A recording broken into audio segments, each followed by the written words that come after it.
தன்னுடைய குழந்தையிலேயே தூக்க மாத்திரை கொடுத்து கொன்ற குன்றத்தூர் அபிராமி மற்றும் அவரது ஆண் நண்பர் மீனாட்சி சுந்தரம் ஆகியோரின் வழக்கில் காஞ்சிபுரம் மகளிர் நீதிமன்றம் கடந்த ஜூலை 24ஆம் தேதி ஆயுள் தண்டனை வழங்கி தீர்ப்பளித்தது. இச்சூழலில் கள்ள காதலுக்காக பெற்ற குழந்தைகளையே கொலை செய்தது குறித்து தன்னுடைய காதலனிடம் அபிராமி பேசிய பழைய ஆடியோ வெளியாகி அதிர்ச்சியை கிளப்பியுள்ளது. குழந்தைங்க 2 பேருக்கும் பால்ல 5 சீஸ் மாத்திரை போட்டு கலந்து கொடுத்துருக்கேன். நல்லா ஆனா அவங்க பார்க்க தூங்குற மாதிரி இருக்கு. ஆனா அவரை வச்சு போட்டு வச்சிருக்கேன். 5 மாத்திரை போட்டிருக்கேன். ஆனா தூங்குற மாதிரி தான் இருக்காங்க. இன்னும் பயமே இல்லாம பேசுறேன். எனக்கு பயமா இருக்கு. சரி என்ன பண்ணலாம்?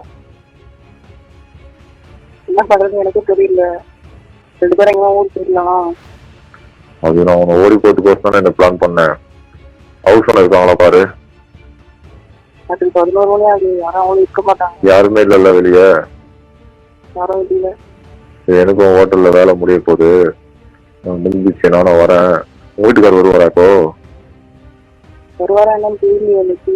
சரி வரலன்னா எனக்கு ஃபோன் பண்ணு. நான் சொல்ற இடம் வந்துடு. நம்ம காலைல ஓடி போயிடலாம். கேக்குதா இல்லையா? கேக்குது. பைக் திருதுன்னு முடிக்காத. லைட்லாம் ஆஃப் பண்ணி வை.